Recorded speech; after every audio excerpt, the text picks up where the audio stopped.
নমস্কার বন্ধুরা, তো চলো আজকে আমি তোমাদের সাথে শেয়ার করব what I it in a day my pregnancy. তো প্রতিদিনের মতো আজকেও সকালে খেয়েছিলাম কিছু ভিজিয়ে রাখা ড্রাই ফ্রুট। তারপর খেয়েছিলাম দুটো দেশি মুরগির ডিম সিদ্ধ। আর জানো তো, পোলট্রি মুরগির ডিমের থেকে আমার দেশি মুরগির ডিমটা খেতেই বেশি ভালো লাগে। তারপর পাশের বাড়ি থেকে একটা মামি প্রসাদ দিয়ে গেছিলো, তো সেখান থেকেই একটু খেলাম। আর আজকে না দুপুরের মেনুতে ছিল আমাদের কচু শাক আর দেশি চিকেন। তারপর খেয়েছিলাম কিছু ফল। আর আজকে না ফলের মধ্যে ছিল মুসুম্বি, লেবু আর লিচু। আর জানো তো, এই লিচুটা না আমার দাদুদের গাছের।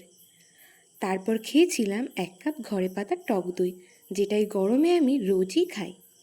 আর আজকের সন্ধ্যাবেলাতে খেয়েছিলাম 1 কাপ মাদার হরলিক্স। আর রাতের বেলায় খেয়েছিলাম আমার প্রিয় মুড়ি আর দেশি চিকেন। তোমরা কারা কারা এটা খেতে পছন্দ করো আমাকে অবশ্যই কমেন্ট করে জানিও। তো আজকের মতো তোমাদের সকলকে টাটা।